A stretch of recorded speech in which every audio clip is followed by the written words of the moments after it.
15 বছর যারা একসাথে রাজপথে লড়াই করলাম, নির্যাতনের শিকার হলাম, মজলুম হলাম, আমরা আশা করেছিলাম 5 আগস্টের পরে 24 সালে আমাদের মধ্যে আত্মপর্যালোচনা, আত্মপরিচয় আমরা খুঁজে পাবো, কি আমাদের দায়িত্ব এই জাতির প্রতি আমরা বুঝবো, মজলুম কারে বলে সেটা আমরা অনুধাবন করবো, আর কারো প্রতি মজলুমরা আমরা কেউ জালিম হয়ে উঠবো না।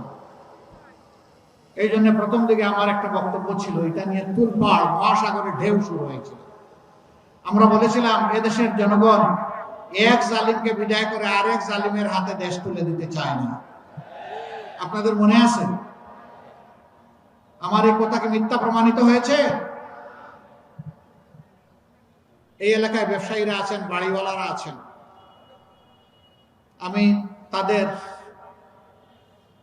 অনুচ্চ কান্না শুনতে পাই। তাদের ছেলে নাতিপুতের সমান, ওরা এসে বেটা দেবে কিনা বল, যদি না দেশ তাহলে কেমনে এখানে থাকিস আর ব্যবসা করিস দেখে নেব, বলে না? আমরা এলাকার জনগণকে আশ্বস্ত করছি সারা বাংলাদেশের মতো, আপনারা আপনাদের ভালোবাসা দিয়ে, সমর্থন দিয়ে, দোয়া দিয়ে, ভোট দিয়ে আমাদেরকে একটু সুযোগ দেন। মহান আল্লাহকে ভরসা করে আমরা ওয়াদা করেছি, চাঁদা আমরা নিব না, চাঁদা নিতে দেব না।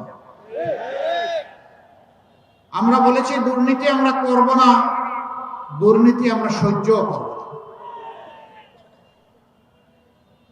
আমরা এই দেশকে লুটে পুটে খাওয়ার জন্য মসনদে বসতে চাই না। আমি আমার দলের পক্ষ থেকে দায়িত্ব নিয়ে বলেছি, আমরা বাংলাদেশ জামাতে ইসলামের বিজয় চাই না, আমরা চাই 18 কোটি মানুষের বিজয়। সে বিজয়ী হবে আমাদের বিজয় ইনশাআল্লাহ। সম্মানিত ভাইরা, এই বিজয়টা আনতে হলে আগামীতে 2টি ভোট আমাদের জন্য অপেক্ষা করছে একই দিনে, 12 ফেব্রুয়ারি। এখন থেকে মাত্র 15 দিন 16 দিন সময় আমাদের হাতে। আমি বিশ্বাস করি এই দেশবাসী, এই মজলুম দেশবাসী, তারা ইতিমধ্যে সিদ্ধান্ত নিয়ে ফেলেছেন, তারা একই গর্তে আর পা ফেলবেন না, তারা হাতের 10টি লাঠিটি আর হারিয়ে যেতে দিবেন না। আগামী 12 তারিখ প্রথম ভোটটি হবে ইনশাআল্লাহ আজাদির পক্ষে। হা মানে আজাদি, না মানে গুলামি। বলুন, গুলামি না আজাদি? গুলামি না আজাদি?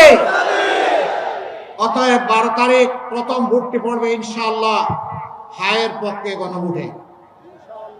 আপনারা সবাই রাজি আছেন? সবাই রাজি? আলহামদুলিল্লাহ। এই কয়জন রাজি হইলে গণভোট পাস করবে? প্রত্যেকটা মানুষের হা ভোটে ভোট নিশ্চিত করার জন্য আজ থেকে আমরা যুদ্ধে নামবো ইনশাআল্লাহ। মানুষকে বোঝাবো, হা বিজয়ী হলে বাংলাদেশ বিজয়ী হবে, হা পরাজিত হলে বাংলাদেশ পরাজিত হয়ে যাবে। আমাদের সন্তানরা তারা বলেছে জীবন দিব, জুলাই দিব না।